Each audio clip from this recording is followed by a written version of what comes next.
बिस्मिल्लाहिर्रहमानिर्रहीम। दोस्तों, साथियों, डॉक्टर शबीर चौधरी की तरफ से आप सबको अस्सलाम वालेकुम एंड वेरी गुड आफ्टरनून।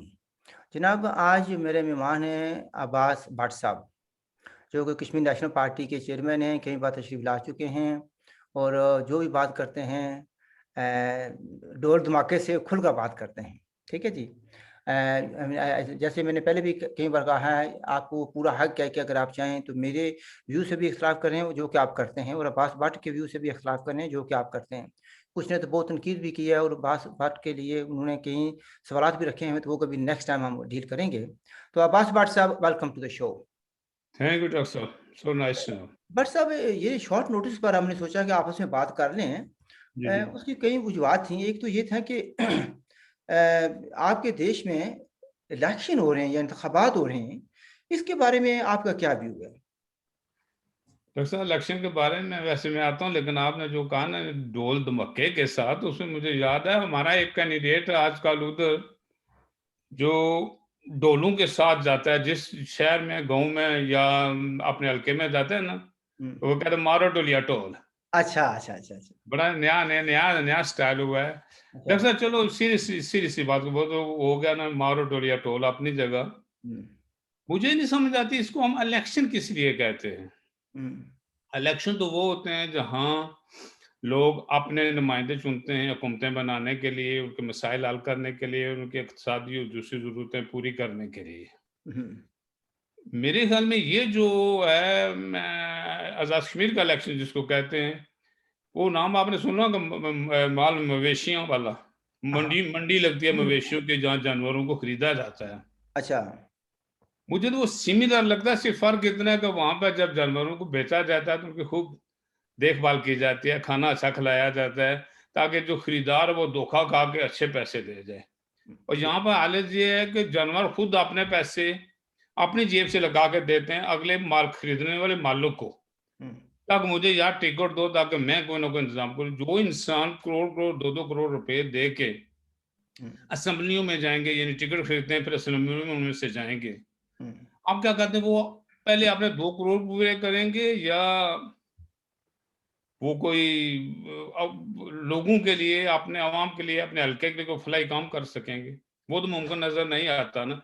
इस वक्त जो इलेक्शन थी, बिलखसूस इस बार, ये हमेशा से होता रहा है कि जो भी पाकिस्तान में गवर्नमेंट होती है, उसके पास एक तो वो 12 सीटें हैं ना उनकी अपनी, हुँ, रिश्वत के तौर पर रखी हुई है सेफ साइड पर। जब भी कभी जरूरत पड़ी, वो अपनी मर्जी के मुताबिक वहां से कैंडिडेट चुन लेते हैं और हुकूमत बन जाती है।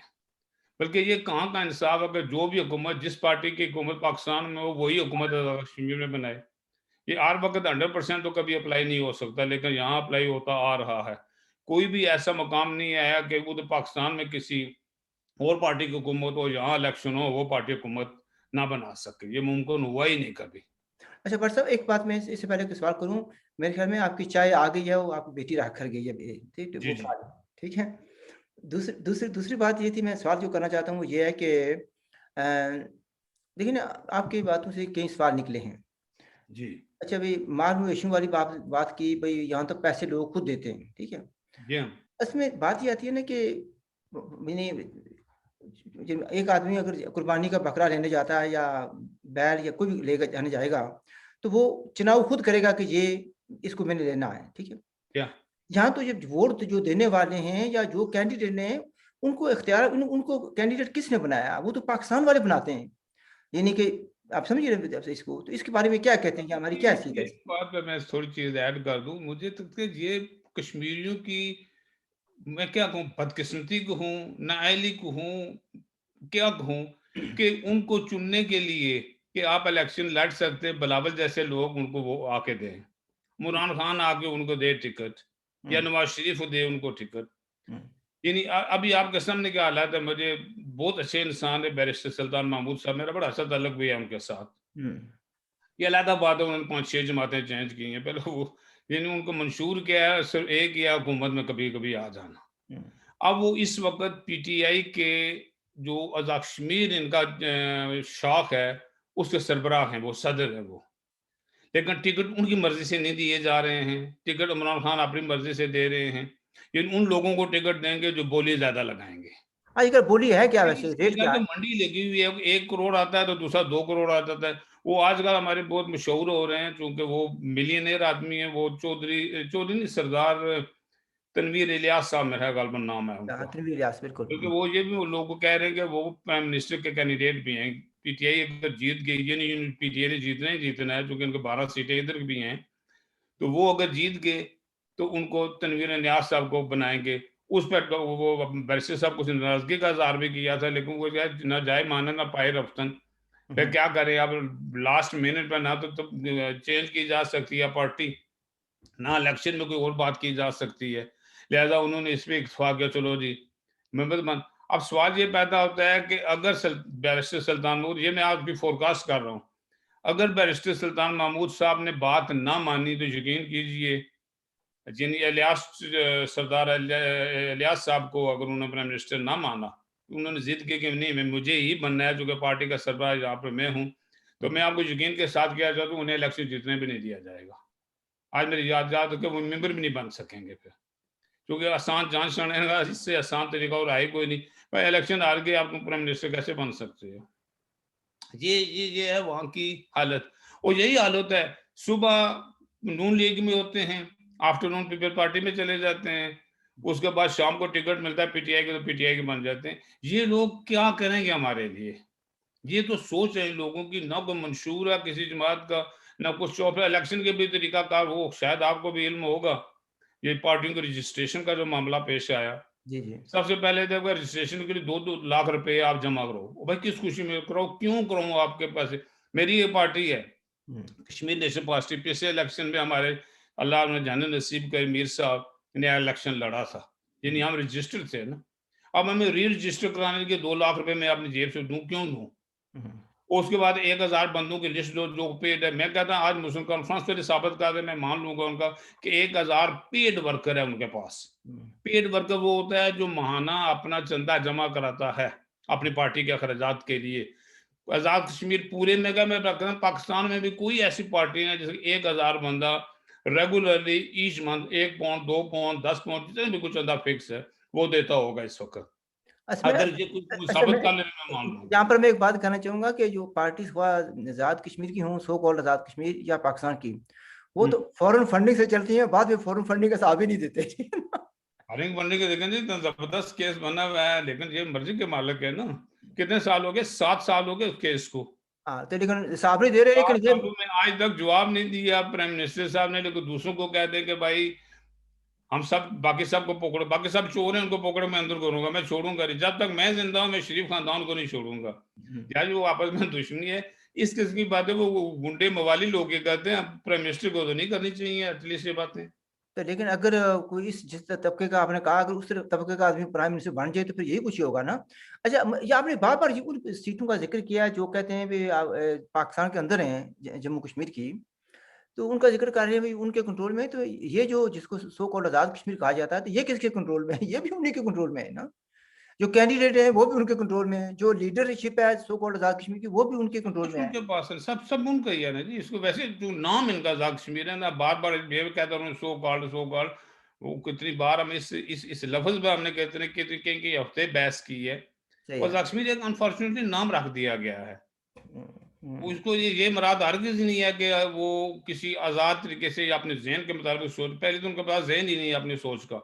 मुझे वैसे तो कोई भी उनमें से नज़र ऐसे लीडर नहीं आ रहे कि जो अपना ज़हन इस्तेमाल करते हैं। वैसे आज़ाद कश्मीर के बारे में वो बलोच लीडर ने क्या कहा था?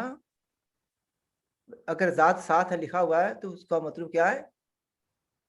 चलो उसको और बयान में उसने ये कहा था ना भी, किसी जगह उसने कहा 200 के लगभग यूनाइटेड नेशन के मुल्क हैं, ठीक है? हुँ। किसी के साथ ये नहीं लिखा हुआ आज़ाद बरतानिया, आज़ाद जर्मनी, आज़ाद फ्रांस, आज़ाद कितनी अमेरिका। बार हम कह चुके हैं सर, इसमें कोई भी ये नहीं, जब उसको बार-बार हम आज़ाद कहते हैं तो कुछ ना कुछ शक तो पड़ता है, यार क्यों इसी को क्यों आज़ाद कह के कहा जा रहा है, बाकी कहा को था क्यों नहीं कहा जा रहा? लंदन में उसने खिताब किया था, यूके पीआरपी के एक इजलास में उन्होंने कहा था, वो आज़ाद कश्मीर वालों, वे सोच लो कि आपके साथ अगर आज़ाद लिखा लिखा हुआ है, इसका मतलब ये है कि समथिंग इज़ रॉन्ग, कुछ घपला है, कुछ बेईमानी है, ठीक है जी? तो लेकिन कुछ अगर हम लोगों को समझ नहीं सारे आती। का सारा ही घपला है वहाँ पे। अच्छा, मैं एक बात ये भी कहना चाहता हूँ ना, आपने बात किया ना ये माल मवेशियों की बात की, या वो कश्मीरी आज़ाद कश्मीर के लोग सोचते नहीं हैं। वैसे मैं बड़े इतराफ़ करता हूँ इस बात का इतराफ़ करता हूँ और इस बात से मुझे ज़ाहिर है कुछ ख़ानदान के अंदर भी क्रिटिसिज़्म होगी। वो सवाल ये होता है कि कब नहीं हुई, हमेशा ही होती है। होती अच्छा है, जिंदगी क्रिटिसिज्म में गुजर गई है तो। अच्छा, मैं सिर्फ़ ये कहूँगा कि या इतराफ़ करूँगा, माशाअल्लाह इन्वर्टेड कॉमा, मेरे ख़ानदान में भी जो ज़हनी ग़ुलाम है ना बेशुमार हैं, ठीक है? हम्म। और यानी हमारे ये जहाँ का मैं रहने वाला हूँ और जो हमारे घर हैं, उनका ये है कि भई हमने चौधरी सोबत और उसकी फ़ैमिली को वोट देना है, ठीक है जी? हम्म। अच्छा और ख्वाजा चौधरी सोबत साहब एज़ आज़ाद लड़ें, मुस्लिम कॉन्फ्रेंस से लड़ें, पीपल्स पार्टी से लड़ें या जिस मर्ज़ी पार्टी से लड़ें। हम्म। अब जो है उनके चौधरी जो है अनवार उल हक साहब जो हैं बड़े काबिल आदमी हैं वैसे, इसमें आप भी जानते हैं उसको, मैं भी जानता हूँ। जी जी। अ, इतने काबिल हैं, लेकिन अब जो है ना वो चले गए पीटीआई में और हम्म। उनके जो दूसरे भाई हैं, जो कि पहले पीटीआई के टिकट पर लड़े थे और उनको जी। ज़्यादा वोट नहीं मिले थे, ठीक है ना? तो अब वो पीटीआई ने इनको दे दिया टिकट अनवार उल हक साहब को। तो ज़ाहिर है कि हमारा ख़ानदान भी भांगड़े डाल रहा हो, जी देखें जी इमरान खान ने अनवार उल हक को दे दिया टिकट, ठीक है जी। और कुछ लोग तैयारी कर रहे हैं कि वहाँ पर जाकर हम इलेक्शन कैंपेन करेंगे। तो मैं ये कहता हूँ कि ये जो ज़हनी ग़ुलामी है ना, ये सिर्फ़ एक जगह नहीं फैली हुई है, ये इसका सबसे बड़ा ये है ना मुतालिया पाकिस्तान का असर है और ये जो एजेंसियों का असर है। डॉक्टर साहब, आपने कहा ना कि आपके खानदान में बहुत से ज़ैनी गुलाम हैं, तो वैसे हमारे में भी खुद कफ़ील है माशाल्लाह इस अच्छा, चीज़ अच्छा। में कोई परेशानी वाली बात नहीं है। ये इस किस्म के जानवर हर जगह पाए जाते हैं। मुझे क्या ये कहा? समझ नहीं आती कि पीटीआई किस के तरह के टिकट जानवर कहा आपने? महँगे किस लिए मार रहे हैं हम लोग। हैं? 3 साल हुए पीटीआई को हुकूमत करते हुए पाकिस्तान में, हुँ, तो मेरे ख़्याल में आज अगर वहाँ फ़ेयर इलेक्शन हों, हुँ, तो मेरे ख़्याल उनके पास अपने कैंडिडेट भी नहीं होंगे पूरे। हुँ, हुँ, ये एक हकीकत है। हुँ, लेकिन हाँ, क्वेश्चन ये है कि फ़ेयर हों। हुँ, ये अगर किसी को वो क्या है ना लाइट टावर वाले बना दें, किसी को एक और बना दें, तो उनकी अपनी मर्ज़ी है। हुँ। तो यही हाल आज़ाद कश्मीर में भी होने जा रहा है। अच्छा एक बात बताएँ कि चलो ज़रा-सा स्लाइटली टॉपिक को ले जाते हैं दूसरी तरफ। मसलन तनवीर अहमद साहब के बारे में भी बातें आपसे भी हुई, कल भी शायद 1-2 बार हमारी बातचीत हुई जी। और भी बहुत कुछ आ रहा है सोशल मीडिया पर भी। तो आप जो कुछ आ रहा है इसके बारे में आप क्या कहते हैं या क्या हो रहा है? व्हाट इज़ द लेटेस्ट ताकि लोगों को पता चल जाए। कुछ होता है कि कहते हैं कि व्हाट इज़ बिहाइंड यानी हेडलाइन्स यानी हेडलाइन के पीछे क्या है? सर हकीकत है, वैसे मैंने एक थोड़ी देर पहले एक पोस्ट पढ़ी है, लेकिन उसमें फ़ोटो कॉपी लगा है। मेरे ख़्याल में नसीम एडवोकेट साहब ने, नसीम इकबाल एडवोकेट जो हैं, जो उन्होंने आजकल एक फ़ोटो कॉपी लगाई है। या एक मिनट सुनिए भाई साहब थोड़ा-सा तारुफ कराया करें ना, यानी जेकेएलएफ से ना यानी अमानुल्लाह खान का जो जेकेएलएफ है या यासीन मलिक का जेकेएलएफ आजकल आज अमानुल्लाह खान के जेकेएलएफ ये है। भी नहीं पता, अमानुल्लाह खान साहब के जेकल भी आजकल 2 हिस्सों में है ना, तो अमानुल्लाह खान का ने या किसी बड़ा के बारे में ये इल्म नहीं है मुझे।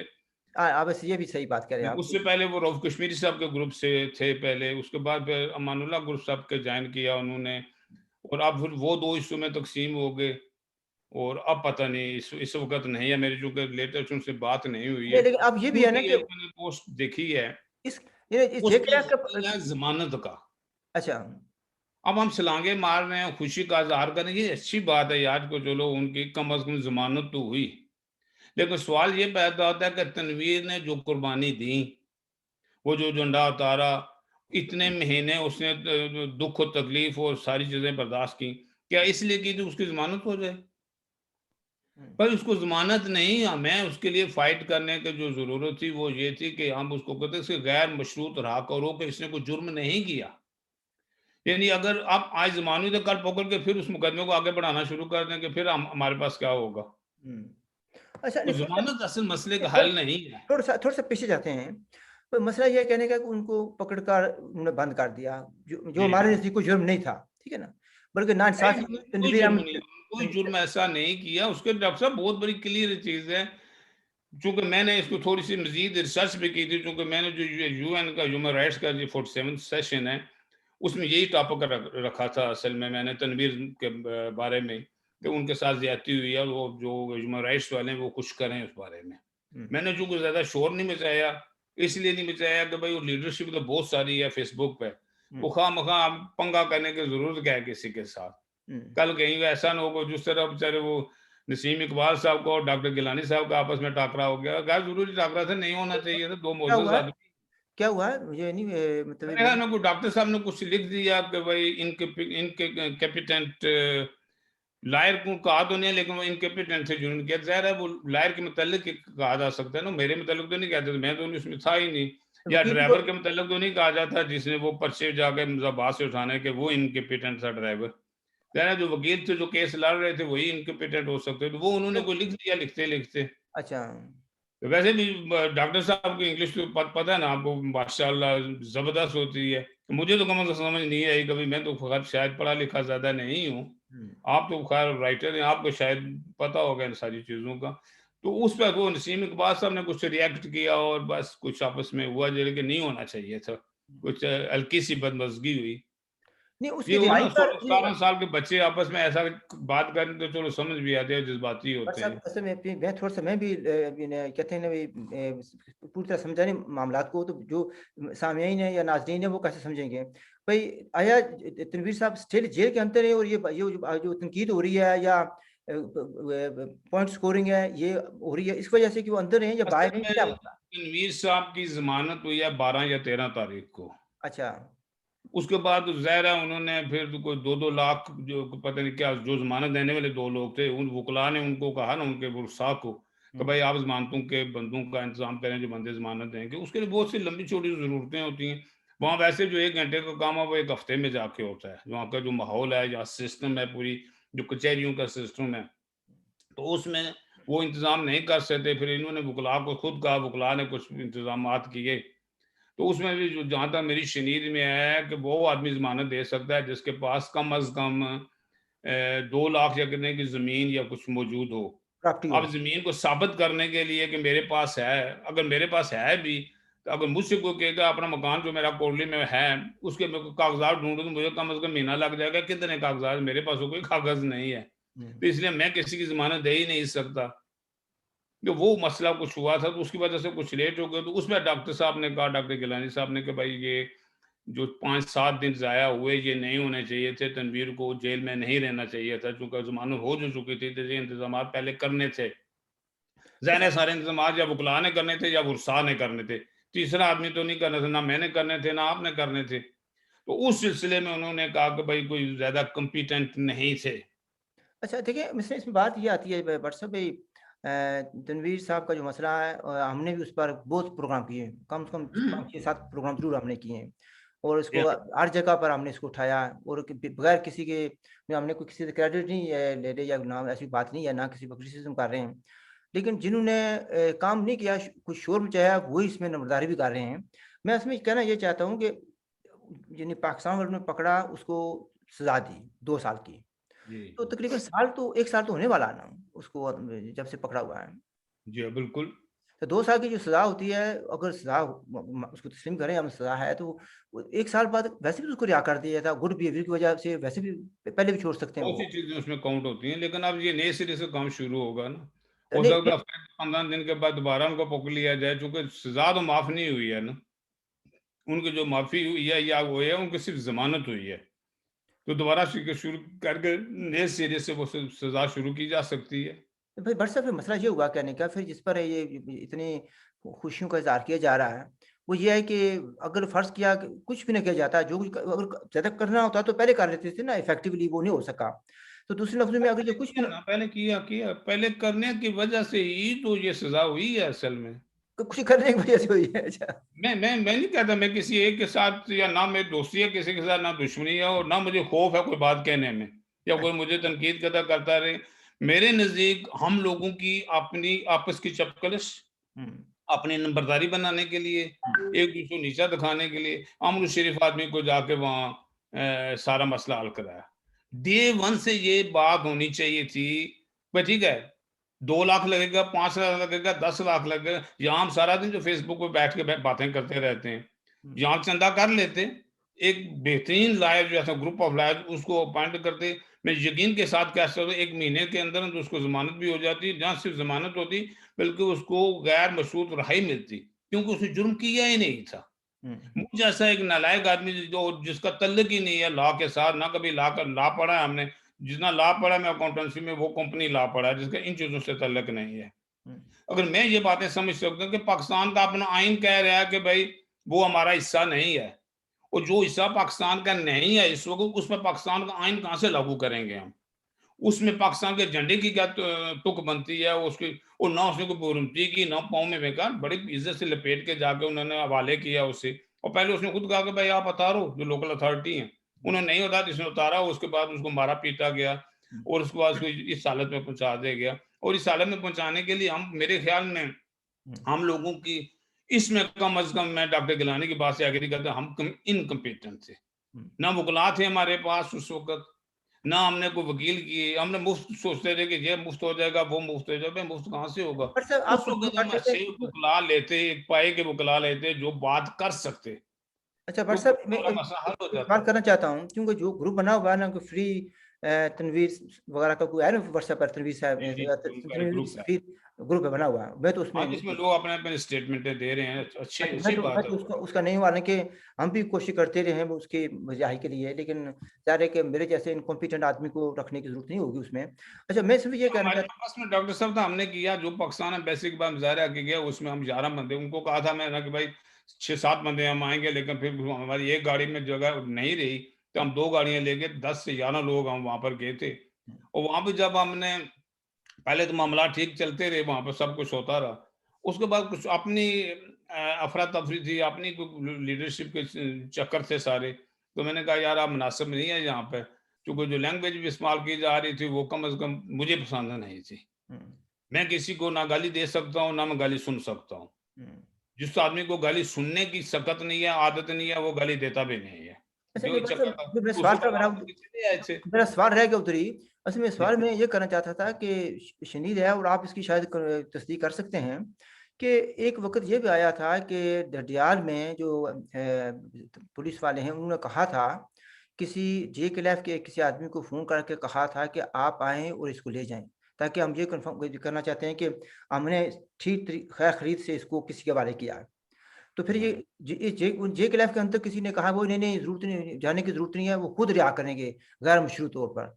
फिर उसके बाद जो है ना बात आगे चलती गई है। इस तरह की बात जी, हुई जी, थी? बिल्कुल, बिल्कुल, मैंने भी इसी तरह सुना था, जिस तरह आपने फरमाया, बिल्कुल मैंने भी इसी तरह सुना था। ना जाने शायद उस वक़्त जो लीडरशिप थी जेकेएलएफ की, उनको शायद ये गुमान था कि चूँकि बहुत बड़ी जमात है, हुँ, उथल-पुथल कर देगी पूरे आज़ाद कश्मीर में, लिहाज़ा वो उसको छोड़ देंगे भई। हुँ, क्या पिद्दी और क्या पिद्दी का शोरबा? हुँ। क्या हमें और क्या हमारी औकात है उस सिलसिले में? हमें पूछता कौन है वहाँ पे? यहाँ पर फिर मैं अब ये बात कर रहा हूँ ना, कि अगर अगर कोई जे क्लैफ के 2 आदमी चले जाते, जिनको ख़ोन किया गया वो 2 आदमी चले जाते, तो उस वक़्त जो ज़िम्मेदार थे पुलिस वाले, वो रिहा कर देते।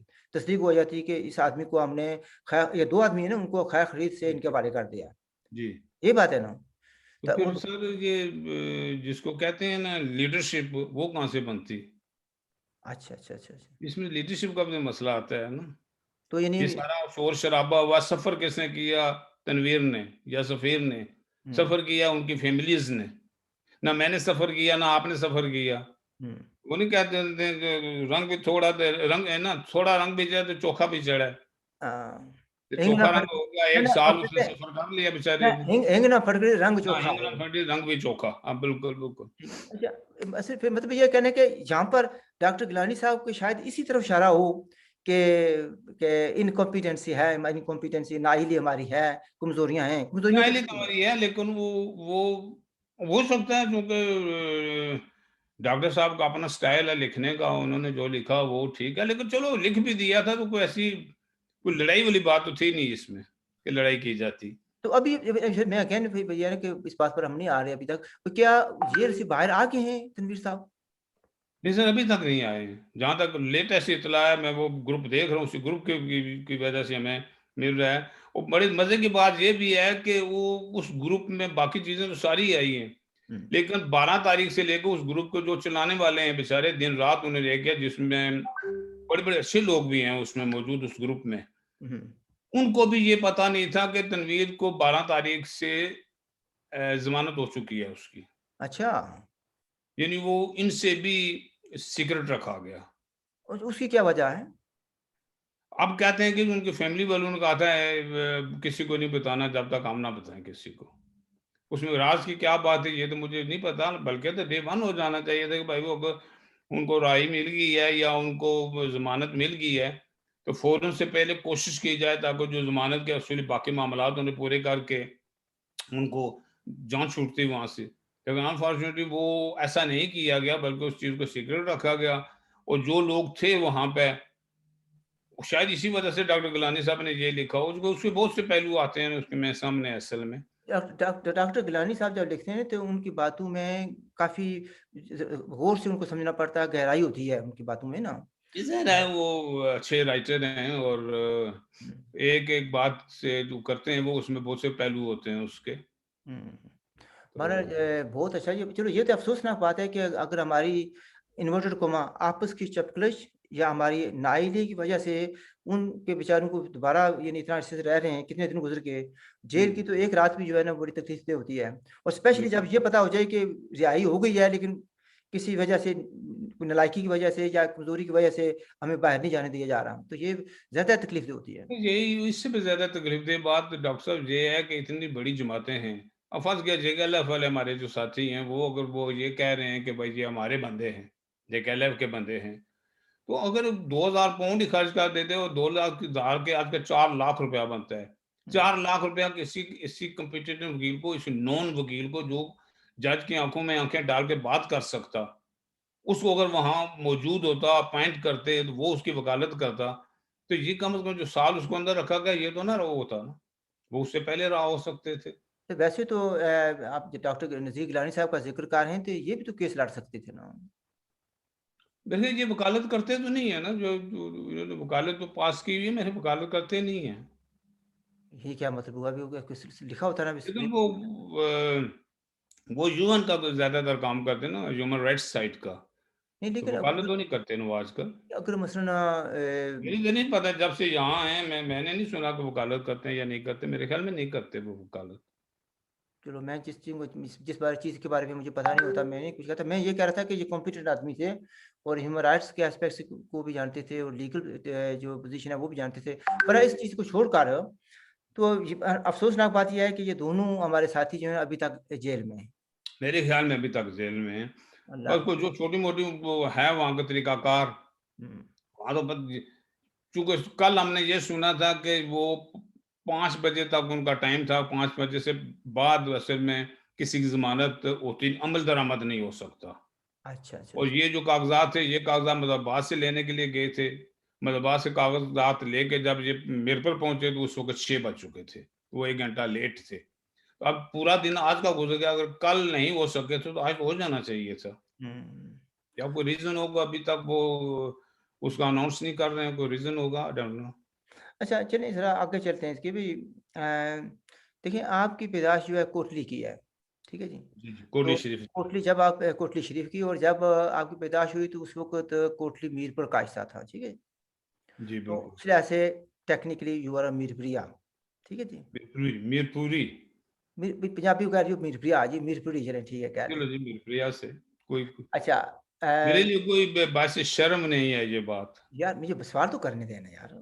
मैंने बात उस लिहाज से देखिए ना मैं मेंबर भी जो है ना उस वक़्त मीरपुर का हिस्सा था, तो इस मीरपुर लिहाज के से मैं साथ भी था, बिल्कुल। मीरपुरिया ही हूँ।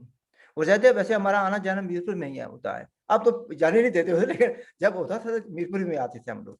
बिंबर जी, जाना जी। ज़रा मुश्किल था, ठीक है? तो अगर मीरपुर के सॉरी मीरपुर की यानी कोटली या मीरपुर की बजाय अगर आपकी पैदाइश श्रीनगर में होती तो फिर क्या फ़र्क होता? हाइपोथेटिकल है। सर, दूर की नहीं बात करूँगा, हुँ, शायद किसी को पसंद आए या ना पाए, चूँकि मैं जो महसूस करता हूँ वो कह देता हूँ। ठीक। और ये किसी की ज़िद में नहीं है, किसी इंडिविजुअल की ज़िद में नहीं है ये बात। हुँ। वो बात इस तरह है कि जनाब, मैं यहाँ पर जो जिनकी आज़ाद कश्मीर की पैदाइश नहीं है बल्कि उधर की पैदाइश है, जिनकी श्रीनगर की पैदाइश है या वादी की पैदाइश है, वो यहाँ पर बहुत कम लोग हैं, इंडिविजुअल्स हैं। ठीक है। लेकिन वो आज़ाद कश्मीर की बड़ी-बड़ी जमातों पर भारी हैं इस वक़्त भी। ये कल भी इंडिविजुअल भारी थे, अपने आज भी भारी। मतलब आप ये प्लीज़ मुझे वज़ाहत करने दें। ये आप कह रहे हैं कि वहाँ के जो इंडिविजुअल्स हैं, वो भी आज़ाद कश्मीर की बड़ी-बड़ी जमातों पर बारी हैं एज़ भारी इंडिविजुअल। अच्छा, अच्छा। As individual. और अनफॉर्च्यूनेटली जिस खित्ते में हम पैदा हुए, यानी मैं और आप, हुँ, वो उधर पैदा होने वाले किसी भी शख्स के साथ चलने में फख्र महसूस करते हैं। उन्हें बड़ा मज़ा आता है कि यार मैं आज वादी वाले से बातें कर रहा हूँ। अच्छा। हालाँकि मुझे ऐसे उनके सींग तो मुझे किसी के नज़र नहीं आ रहे हैं कि हमारे सिरों पर सींग है, उन पर नहीं है सींग। हुँ, लेकिन ये एक साइकी है हमारी, और उसमें मेरे ख़्याल में बहुत सा ज़्यादा पाकिस्तान का अपना हाथ है। पाकिस्तान के जो है ना इस किस्म के अदारे, हुँ, उनके अपने हाथ है कि उन्होंने हमेशा उन्हें वो इसी पोज़ीशन में रहे। ये जो है हमारे ये तो अपने ही हैं यार, इन्हें छड्डो रखो थल्ले गोडियां थल्ले। अच्छा, जेड़े उधर उन्हें फसाओ किसी तरीके ना गोडियां थल्ले दो। अच्छा, अच्छा। बात असल में वो और कोई नहीं है। ये नहीं है कि वो बहुत ज़्यादा लायक हैं और हम बहुत ज़्यादा नालायक हैं। हमारे पास भी डॉक्टर हैं, पीएचडी डॉक्टर मौजूद हैं, दूसरे डॉक्टर मौजूद हैं, यहाँ हर शोबे में मौजूद हैं। और ज़्यादातर आप ये देख लें कि यहाँ बरतानिया की पॉलिटिक्स में जो हैं, आज़ाद कश्मीर की खासी तादाद मौजूद है। एमपीज़ मौजूद हैं और इसमें लॉर्ड मौजूद हैं हमारे। तो कॉम्पिटेंट तो हम भी हैं बहुत ज़्यादा, लेकिन अच्छा, अनफॉर्चुनेटली हमें एहसास कमतरी में हमेशा रखा गया कि यार ये आज़ाद कश्मीर के लोग हैं, ये कोटली के गाँव के लोग हैं, ये बिंबर के लोग हैं, ये मीरपुरिये हैं। हुँ, वही कि ज़्यादा श्रीनगर वालों को ज़्यादा उनको किया जाता है। तो वैसे भी होता है ना कि हमारी जो मीडिया है सर, उसको अगर आप गौर से पढ़ें ना, हुँ, यानी अगर एक मुर्गी का बच्चा हुँ, श्रीनगर में कहीं मार दिया जाए तो पाकिस्तान के अखबारों में सुर्खी लगी होती है। हुँ, और कश्मीर के 6 फुट नौजवानों को यहाँ गोली मार दी गई, किसी ने पूछा तक नहीं। हुँ, अब आपके साथ मिसाल का आपके सामने सही खूबसूरत नौजवान था, हुँ, एक ताकतवर इंसान जिसको कहते हैं वो था, बोलने में भी बादशाह था, सुनने में भी बादशाह था, हुँ, लेकिन उसको मारा गया, क्या हुआ? हुँ। आज तक पता चला उसको क्यों मारा गया? आज तक पता चला किसने उसे मारा? लेकिन अगर यही आरोप शायद अगर श्रीनगर में पैदा हुआ होता और उसको मार दिया जाता, तो यकीन जानिए वो वानी से 2 इससे ऊँचा लीडर बन सकता नहीं, था। अब वहाँ अगर आरिफ शाहिद को मार दिया जाता श्रीनगर में, श्रीनगर यानी हिंदुस्तान की गोली से मरता, तो हुँ, मीरपुर वाले, बिंबर वाले, कोटली वाले, मुज़फ़्फ़राबाद वाले, सारे पट शाहपुर जाते जी, वाले, दौड़ ये दौड़ जो दौड़ यहाँ के पर नज़र लगते थे। जोश जी। खरोश के साथ मुज़ाहरे करते। तो फिर इसका मतलब कुछ मसला ये नहीं है कि ज़हनी गुलामी की बात की थी हमने स्टार्टिंग में, कुछ-कुछ ज़हनी गुलामी भी है ना। सर ज़हनी गुलामी तो डेफ़िनेटली है ना, जो इंसान, जो कौमें ये हरकतें करती हैं, वो ज़ाहिर है ज़हनी तौर पर आज़ाद नहीं होते। ना उनकी सोच आज़ाद होती है, ना उनके काम आज़ाद होते हैं। सोच आज़ाद हो तो काम आज़ाद होते हैं, काम आज़ाद हो तो फिर अमली जामा पहनाया जाता है किसी अच्छा, चीज़ से मतलब पहले। देखिए ना, अब भी आपने कहा कि कॉम्पिटेंट लोग यहाँ पर भी मौजूद हैं। मसलन जो जिस गाँव में मैं रहता हूँ, अब यानी बेसिकली हम तो जाट बिरादरी से हैं और 8-10 हमारे घर हैं, ठीक है? अब तो ज़ाहिर है कि बढ़ते जा रहे हैं, चूँकि बच्चे जवान हो गए हैं। तो इनिशियली हम जो है ना 8 घर थे, बाकी जो है ना मिक्स कम्युनिटी है उधर। बिलीव करें कि उन 8 घरों में इस वक़्त 7 पीएचडी हैं।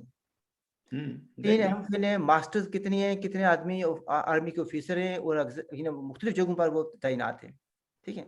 जी, ये जी। कोई इस्तग़फ़ार करता हूँ, अल्लाह से माफ़ी माँगता हूँ, ये कोई बड़ाई की बात नहीं है। ठीक है ना?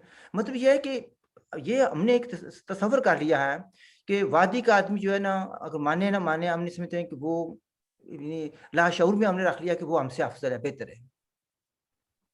जी, शायद यही सोचने को मिला है कि कहने की बातें आपने कहना भी नहीं चाहिए। आप तो बड़ी बरादरी की बात कर रहे हैं, मैं सिर्फ़ अपने भाइयों की बात कर रहा हूँ। मेरे भाई और उनके जो फ़ैमिलीज़ हैं, हुँ, 5 एमबीबीएस हैं उसमें। हुँ, बाकी जो हम भाई हैं उनमें जो सबसे अनपढ़ जिसको कहते हैं ना, हुँ, वो एक ही है, वो ग्रेजुएट है। हुँ। बाकी पोस्ट ग्रेजुएट से ऊपर सारे किसी न किसी प्रोफ़ेशन में मौजूद हैं। लेकिन मैंने भी बरादरी की बात नहीं की थी, मैंने 8 घरों की बात की थी, जो हमारा अपना ख़ानदान है।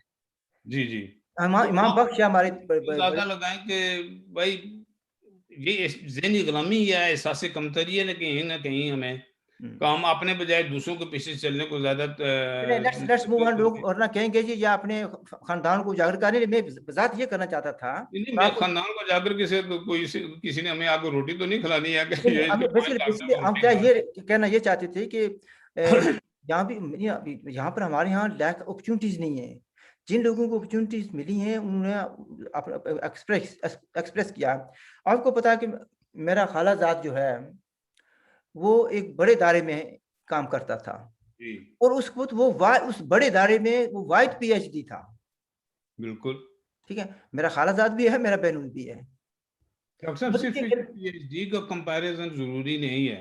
हम्म, ये देखा जाए कि वो जो उधर से श्रीनगर में उनको एजुकेशन की क्या क्या फैसिलिटी मौजूद थी, फैसिलिटीज सही है, मास्टर्स तक ओनली फ्री। मीरपुर में कौन कौन सी फैसिलिटी थी हमारे पास। ये मास्टर वहां तक मास्टर्स तो तक। आप कंपैरिजन करें ना, तो हाँ। यहाँ अगर 10% है तो वहाँ 99% वहाँ उनको फैसिलिटी, मच बेटर फैसिलिटी। तो जिस बच्चे को एक अच्छी यूनिवर्सिटी का, अच्छा कॉलेज, अच्छा अदारा मिले एजुकेशन का, तो ज़ाहिर है वो को एक अच्छी परफॉर्मेंस अपनी दिखाएगा। हम्म, हम तो बैठे के पढ़े, मैं अकाउंटेंट बन गया हूँ, हम्म, कुछ माँ बाप की दुआ थी। मैं तो टाट पर बैठ के पढ़ा हूँ। कॉलेज हाँ, में टाट होते थे, डेस्क भी नहीं होते थे हमारे पास, वहां बैठ के पढ़ा हूँ। और मैट्रिक करने के बाद कोहलीपुरे में इतनी बड़ी आबादी है, इतनी बड़ा रखो, वहां कॉलेज कोई नहीं था, तो मुझे मीरपुर आना पड़ा। मीरपुर से एफएससी करने के बाद मुझे रावलपिंडी बीएससी करने के लिए जाना पड़ा। उस बार पढ़ने के लिए मुझे यहाँ आना पड़ा, जहाँ रात दिन मैंने मजदूरी भी की और साथ पढ़ा भी। ये तो फैसिलिटी थी हमारे पास, लेकिन उसके बावजूद अच्छा। अल्लाह का फजल हुआ। पर सर मेरे ख्याल में ये हमने पॉइंट हमारा ये था, कहने का ये था कि यानी आप अपनी मर्जी से कोटली में पैदा नहीं हुए, मैं अपनी मर्जी से बिम्बर में पैदा नहीं हुआ, ठीक है जी। बिल्कुल। किस जात में, किस बरादरी में, मैं कल अपने आप को कहूँ जी, मैं दूसरे शहर जाकर कहूँ जी मैं सैयद शबीर वाला, ठीक है जी। तो मतलब ये कहने का लोग तिरमिजी। जे आते जो मर्जी कह रहे हैं, ठीक है ना। तो मतलब ये कहने का है कि किसी का ये कमाल नहीं है कि वो किस बरादरी में पैदा हुआ है या या किस गांव में पैदा हुआ। ये अल्लाह का एक निज़ाम है। अच्छा, टुवर्ड्स द एंड बट कमाल सिर्फ ये होता है सर जी कि फैसिलिटी ना होने के बावजूद वो इंसान अगर दुनिया में अपना मकाम पैदा कर सके ना, अल्लाह के फजल से, वो कमाल है। और बेकमाली या बदकिस्मती वो होती है कि हर किसी की फैसिलिटी होने के बावजूद इंसान उनसे बेनिफिट ना उठा सके और अपना कोई मकाम दुनिया में ना बना सके। अच्छा, towards the very and but चूंकि बढ़िया हमने अभी डिफरेंट तरीके से बातें की हैं, जी। यानी मुझे कुछ किसी आदमी ने पूछा जी भी आजकल एलओसी खामोश है, क्यों है? एलओसी सर मेरे ख्याल में उसकी वजह ये है, वो अपने जनरल बाजवा साहब का आपने वो बयान सुना था जिसमें उन्होंने कुछ बहुत से अज़ा कश्मीर के जो हमारे सियासतदान इनको भी बुलाया हुआ था, और उधर पाकिस्तान के जो साफी वगैरह थे वो भी आए हुए थे, हम्म, जिसमें उन्होंने कहा था भाई कि हमें जो अपने अंदरूनी मामलात को ठीक करना है और उधर हिंदुस्तान के साथ तल्लुकात को बेहतर बनाना है, क्योंकि जंग मसलों का हल नहीं है। अच्छा तो अच्छा, अगर एक एक मिनट एक चीफ मिनट। साहब अगर ये सोचते हैं, बहुत जो कि मैं समझा बहुत अच्छी सोच है उनकी। ये व्हाट्सएप एक मिनट yes, एक मिनट जरा हौसले से सरकार, ये बात जब हमने कही थी 1994-5 में, तो कहा गया था जी ये एंटी जहाद हैं, एंटी पाकिस्तान है, एंटी इस्लाम है, गद्दार हैं। नहीं, आप तो बिल्कुल ठीक फरमा रहे हैं, लेकिन जब आपने कही थी आपके बस में तो कुछ नहीं था ना, आप बंद करा सकते थे। लेकिन सोच तो थी ना, सोच थी ना सर। हमारी सोच थी कि अमली जामा जिसको कहते हैं, अमली जामा या पजामा पहना, आप नहीं पहना सकते थे जनाब उन्हें। चलो पजामा या शलवार, इससे बहस नहीं है। मसला ये कहना है कि हमारी सोच जो है कितने साल हो गया, अगर 95 के कह दिया जाए तो कितने होगी, 25 साल हमारी सोच उनके आगे थी। इनको अब पता चला है। वो हमने कहा और हमेशा से कहा और आज तक हमारा इसमें है, बल्कि हमारे तो जो मंशूर हैं हमारी जमातों के, उसमें लिखा भी हुआ है हुआ है। कि असले का इस्तेमाल नहीं होगा, ये मसले का हल नहीं है। क्या बात। तो अगर बाकी इसका ये सोच चलो के चलो, एक बात तो ये और होगी कि बाजवा साहब ने ये फरमा दिया तो ज़ाहिर है कि उन्होंने फरमा दिया तो वो तो कानून है, कानून से बढ़कर है। अब आगे बात ये ज़रा आती है। उन्होंने फरमा दिया तो ज़रा उनके फरमाने से पहले जो मामलात हुआ करते थे वो बंद हुए, कौन से तो मामला गोली था? चलनी भी बंद होगी। कौन से मामला थे ना, बताइए ना, मैं समझा नहीं। लोग इधर से उधर, उधर से इधर आते जाते हैं जो, तो ये खत्म हो जाता है तो फिर गोली की जरूरत ही नहीं न रहती। अच्छा, आप मिलिटेंट्स की बात कर रहे हैं मेरे ख्याल में, शायद चलो मिलिटेंट। इसको आप जो भी नाम दें, नाम अपनी अपनी मर्जी से, देखो मुजाहिदीन का चलो नाम दिया जाता है, कोई मुजाहिदीन, चलो जी, मिलिटेंसी कहते मुजाहिदीन हैं, जो जाते थे वो बंद होके जाना। कुछ जाति कहते हैं, वो बहुत से नाम है, हर एक अपनी अपनी मर्जी के मुताबिक नाम रखता है उसका। यानी यार वजात करें ना, मतलब ये कहने का है कि जाती जाने बंद हो गए हैं तो एलओसी हो, पर सीज फायर हुआ, सिंपल सी बात ये है ना। जरा वो एलओसी पर वैसे वो पागल तो कोई नहीं होता ना, ना इधर वाले पागल है ना उधर वाले पागल है कि हवा में गोलियां चला रहे हैं, किस लिए? कुछ चीज होगी जिस पर गोली चलाई जाती है ना सर। नहीं, नहीं, इसमें वजह उसकी यह है कि मैंने जब पूछा था, जब बहुत जिन दिनों पिछले दिनों चल रही थी बहुत ज़्यादा, तो मैंने कहा ये क्यों मारते हैं? कि मैंने ये दलील उनको दी कि वहाँ पर एलओसी पर क्रॉसिंग करते हैं, मिलिटेंट लड़ाई होती है। उसने कहा ना, ना, ना, ना, वो काफ़िर है, हम मुसलमानों को मार रहे हैं। तो मैं ये सोच रहा था भी क्या उन्होंने इस्लाम कबूल कर लिया उस साइड वालों ने, या हमने को मज़हब बदल लिया है कि आप नहीं मार रहे? उनकी दलील ये थी कि वो काफ़िर हैं, हम मुसलमानों को मारे क्योंकि इस साइड पर मुसलमान हैं। तो अब क्या फ़र्क पड़ गया? किसने इस्लाम कबूल किया या क्या तब्दीली आई है? देखो वो सारे काफिर तो नहीं है, सारे काफिर हैं उधर कोई। तो मुझे नहीं पता ना, मैं पूछ रहा आपसे पूछ मुसलमान रहा भी खासी तादाद में मौजूद हैं, पर वो खासे मुसलमान जो है ना, इंडियन आर्मी का हिस्सा भी हैं।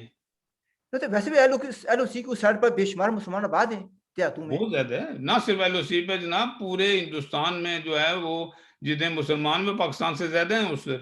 असल में आज हम जो तो बातचीत हम कर रहे हैं सब ना, हम कैसे कहते हैं कि वो सारे काफिर हैं? भाट साहब, यही तो मैं कहना चाहता हूँ कि हमारे यहाँ ये होता है कि हर बात में मज़हब को ले आते हैं, ठीक है जी? मज़हबी नुक्ता नज़र से देखना चाहते हैं, फिर उससे आगे जाएँगे, फिर मसलक के नुक्ता नज़र से देखना शुरू कर देते हैं। तो मैं असल में ये कहना चाहता हूँ, आज जो हमने डिस्कशन किया इसलिए ऐसे किया है, यानी what is behind the headlines, यानी ये तो एक बात आ जाती है, हो जी काफ़िर हमें मार रहे हैं, जी हमारे जानवरों को मारते हैं। मैंने कहा आपके जानवर तो ना हिंदू हैं ना मुसलमान हैं, उनको क्यों मारते हैं?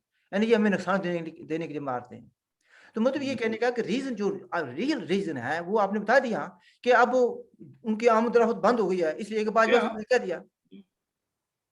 अब आराम से रहें, ये भी आराम से रहें, वो भी आराम से रहें, और मैं ये दुआ करता हूँ कि बाजवा साहब ये भी ऐलान कर दें, कश्मीरियों की मर्जी भी पूछ ली जाए, हुँ, ताकि ये मसला हमेशा के लिए खत्म ही हो जाए। ये मसला खत्म होगा डॉक्टर साहब, तो ये पाकिस्तान वाले, हिंदुस्तान वाले सुकून से रहेंगे, पेट भर के रोटी खाएंगे। ये भूख और अफलास हो जो है ना इनका, ये खत्म होगा उसी सूरत में जब मेरे वतन का फैसला मेरी मर्जी के मुताबिक होगा। शाबाश! ये बात की फ्रेज़ इसके आपने अलावा बोली, ये बेसिक है। ये वतन हमारा है, करके इसके मुस्तकबिल का फैसला हमारी मर्ज़ी से होगा। हम करेंगे, वतन हमारा है, इस पे हुकूमत हम करेंगे। ना तो इसका यही फैसला ये एक लॉजिक है, ना इसका फैसला मोदी साहब करेंगे, ना बाजवा साहब करेंगे। कोई भी नहीं कर सकता। इसका फैसला हम करेंगे, ये वतन अगर हमारा। ये फैसला कर सकते जनाब तो 72 साल गुजर गए, ये फैसला कर चुके होते, लेकिन हाँ, unfortunately they can't, practically is not possible. हुँ। चलिए leave it at that, unless आपको कोई आखिरी पैगाम देना चाहते हो? सर पैगाम यही जब मैं देना चाहता था कि ये वतन हमारा है, इसका फैसला हमने ही करना है। हमें ओके। अपनी मर्जी से फैसला करने दें, और अपने अपने इलाकों में अमन से रहें, हुँ। अपने अवाम को जी भर के रोटी दें, जी भर के फूल के दें। ये नहीं कभी आटा खत्म होता है, कभी चीनी खत्म हो रही है, ये छोड़ें इन चीनी और आटे के मसले को। कश्मीर का मसला हल होगा कश्मीरियों की मर्जी के मुताबिक, जो यकीन कीजिए कि दोनों खित्ते जो हैं जी भर के रोटी भी खाएंगे, जी भर के यशी भी करेंगे। ओके जनाब अब्बास भट्ट साहब, thank you very much for your views. नाज़रीन, थैंक यू। आपने डिस्कशन सुनी। हम जब भी बात करते हैं बड़े फ्रेंडली माहौल में कोशिश करते हैं कि वज़ाहत के साथ आप लोगों को समझाया जाए कि इश्यूज़ क्या हैं, जो हेडलाइंस के पीछे क्या है, रीज़निंग क्या होती है उसकी। हमने आपको समझाने की कोशिश की है, हो सकता है आप समझे हैं या नहीं समझे, या हो सकता है आप इस पोज़ीशन में हों कि आप हमें भी समझा सकें। In any case, if you like the program, do subscribe it, and if you have any question please do ask. And हमारी तरफ से आप सबको अस्सलाम वालेकुम एंड खुदा हाफिज़। Thank you sir, Allah Hafiz.